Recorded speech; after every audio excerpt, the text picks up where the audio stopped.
Hello students, हम चर्चा कर रहे हैं हिंद यवन शासकों की। आज हम हिंद यवन शासकों के राजनीतिक इतिहास के विषय में डिस्कशन करेंगे। पूर्ववर्ती लेक्चर में हम इस शासन सत्ता के प्रारंभ किस प्रकार हुआ, इसकी पृष्ठभूमि क्या थी, किन सोर्सेज से इनकी जानकारी मिलती है और इस यवन शासन श्रृंखला की पृष्ठभूमि के विषय में चर्चा कर चुके हैं। अब हम इसके राजनीतिक इतिहास के विषय में डिस्कशन करेंगे। तो बैक्ट्रिया के स्वतंत्र यूनानी साम्राज्य का संस्थापक डायोडोटस था और वह एक शक्तिशाली शासक था जिसने चिरकाल तक काफ़ी लंबे भूभाग पर शासन किया। डायोडोटस की मृत्यु के पश्चात उसके अवयस्क पुत्र की हत्या करके यूथिडेमस नामक एक महत्वाकांक्षी व्यक्ति ने बैक्ट्रिया की सत्ता हथिया ली। तो इस प्रकार से यूथिडेमस बैक्ट्रिया का शासक बना और यूथिडेमस का साम्राज्य बैक्ट्रिया में हिंदू कुश तक ही सीमित था। उसके समय में किसी भी प्रकार से भारत विजय का कोई ऐसा प्रसंग से संबंधित कोई साक्ष्य हमें प्राप्त नहीं मिलते हैं। तो ऐसा माना जा सकता है कि यूथिडेमस ने बैक्ट्रिया में ही अपनी शासन सत्ता को स्थापित करने का प्रयास किया और उसका शासन या उसकी महत्वाकांक्षाएं वहीं तक सीमित रहीं। वस्तुतः इंडो यूनानियों की भारत विजय का इतिहास यूथिडेमस के पुत्र डेमेट्रियस प्रथम के समय प्रारंभ होता है, जो कि अपने पिता यूथिडेमस की मृत्यु के पश्चात बैक्ट्रिया का शासक बना। वह भारत पर आक्रमण करने वाला पहला महत्वपूर्ण यवन आक्रमणकारी इंडो ग्रीक शासकों में हुआ।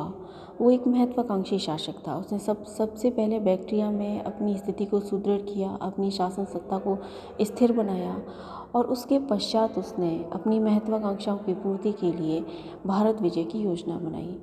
बैक्ट्रिया का राज्य अपने पुत्र के सुपुर्द कर उसने अपने दो सेनापतियों अपोलोडोटस और मेनेंडर के साथ भारत की तरफ कूच किया या भारत की तरफ वो आगे बढ़ा। जहाँ अपोलोडोटस के सिंधु की तरफ से आगे बढ़ा और उसने उस पर अधिकार कर लिया और माध्यमिका अर्थात वर्तमान चित्तौड़गढ़ तक वो आक्रमण करता आया। वहीं दूसरी तरफ दूसरे सेनापति मेनांडर के नेतृत्व में पंजाब के भूभाग पर कब्जा करने के पश्चात यवन सेना आगे मथुरा, पांचाल, साकेत और यहाँ तक कि मगध की राजधानी पाटलिपुत्र तक आगे बढ़ गई थी। डेमेट्रियस ने भारतीय साम्राज्य की अपनी राजधानी शाकल अर्थात सियालकोट को बनाया, जो कि वर्तमान पाकिस्तान में अवस्थित है। और इस प्रकार से भारत में अपनी महत्वाकांक्षा को उसने मूर्त रूप दिया।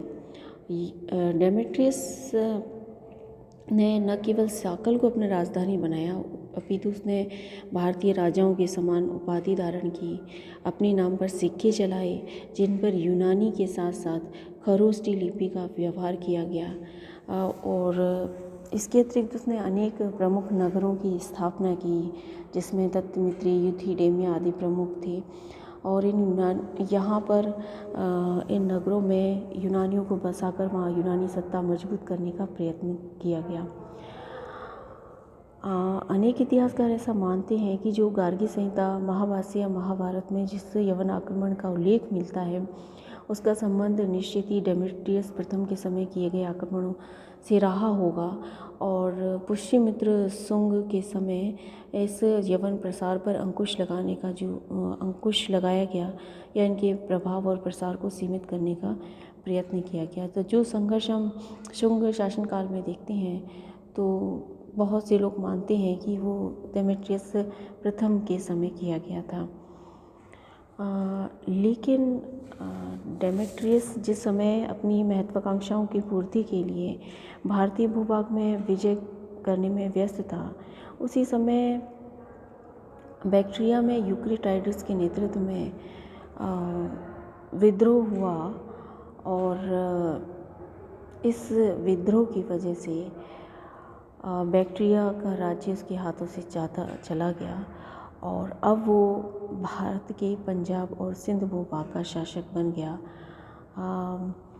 डेमेट्रियस ने अपनी राजधानी साकल बनाई और लेकिन यूक्रेटाइडस ने गांधार पर विजय प्राप्त करके तक्षशिला को अपनी राजधानी बना लिया और यूक्रेटाइडस का राज्य पश्चिमी पंजाब से बैक्ट्रिया तक फैल गया, क्योंकि उसकी अनेक मुद्राएं या सिक्के हमें बैक्ट्रिया, सीस्तान, काबुल घाटी, कपीशा, गांधार इत्यादि से प्राप्त हुए हैं।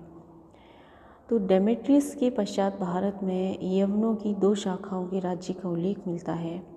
पहला वंश यूथिडेमस और डेमेट्रियस का था, दूसरा वंश यूक्रेटाइड्स का था और इन दोनों वंशों के अनेक शासकों का उल्लेख मिलता है। यद्यपि उनके तिथि क्रम को निश्चित करने में थोड़ा विवाद है, तथापि इन शासकों की जानकारी मुख्य रूप से उनके द्वारा जारी किए गए सिक्कों से होती है।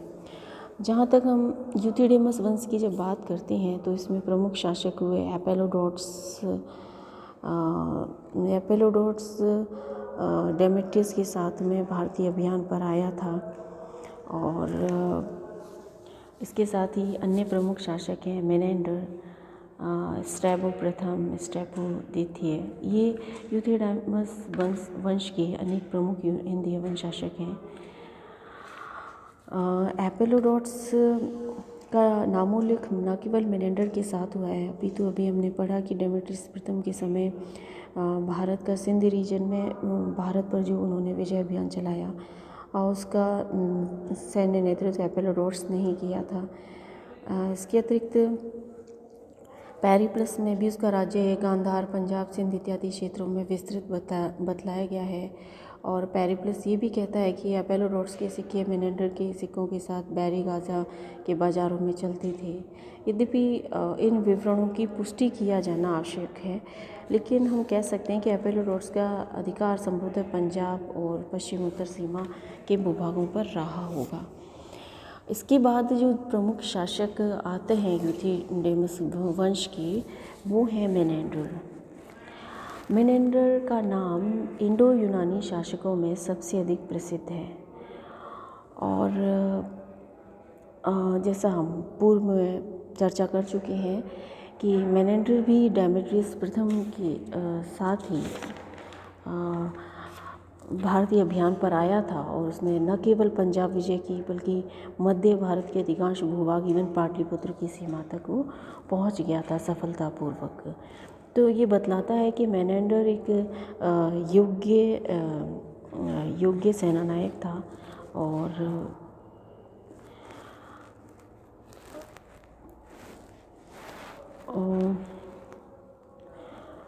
उसने जिस प्रकार से एक के बाद एक विजय प्राप्त की और आगे बढ़ा, वो उसके कुशल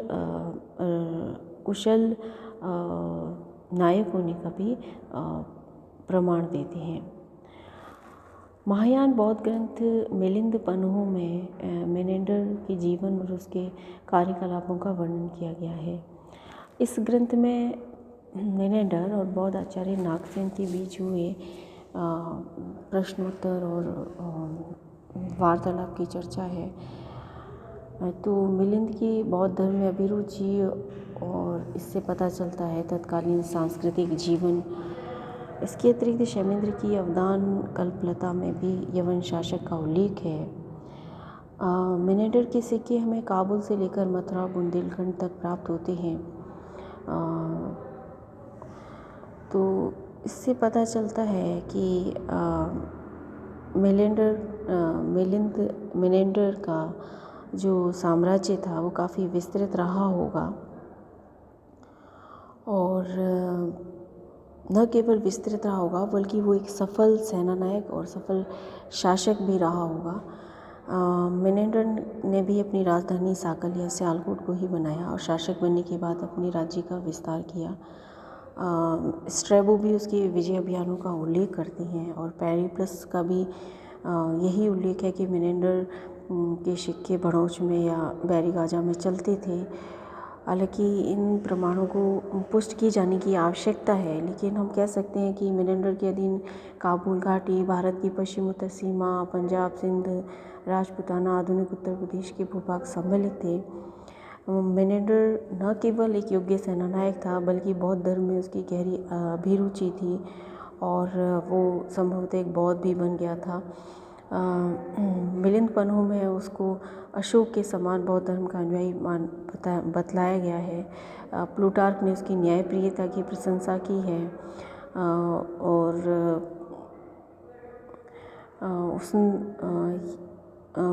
बौद्ध ग्रंथ ये भी उल्लेख करते हैं कि उसने अशोक के समान ही अनेक स्तूपों का निर्माण करवाया और इन सभी विवरणों से मिनेंडर की बौद्ध धर्म में गहरी अभिरुचि परिलक्षित होती है।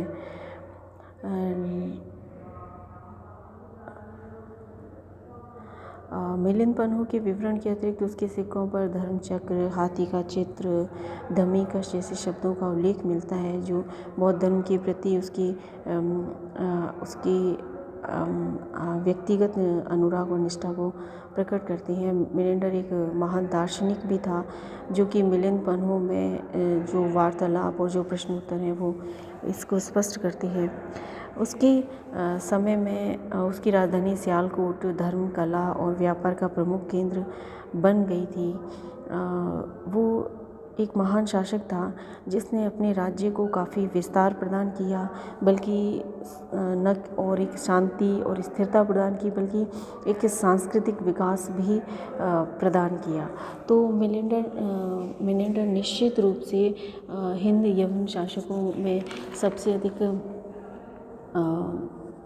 कह सकते हैं प्रमुख और महान शासक था। इसके बाद यूथिडेमस वंश में स्ट्रैबो प्रथम, स्ट्रैबो द्वितीय का उल्लेख आता है और उन्होंने स्ट्रैटो प्रथम और स्ट्रैटो द्वितीय का उल्लेख आता है। उन्होंने लंबे समय तक शासन किया और लेकिन हम प्रमाणों से ये उल्लेख पाते हैं कि मिनेंडर की मृत्यु के पश्चात धीरे धीरे यूथिडेमस वंश की शासन सत्ता कमज़ोर हुई और स्ट्रैटो को यूक्रेटाइड्स वंश की प्रतिद्वंदिता का सामना करना पड़ा। स्ट्रैटो के राज्य के बड़े भूभाग पर अन्य यवन शासकों ने अपना नियंत्रण या प्रभाव भी स्थापित कर दिया। तो स्ट्रैटो प्रथम के पश्चात उनके उत्तराधिकारी स्ट्रैटो द्वितीय हुए और उनके समय में यूथिडेमस वंश की सत्ता और अधिक सिमट गई।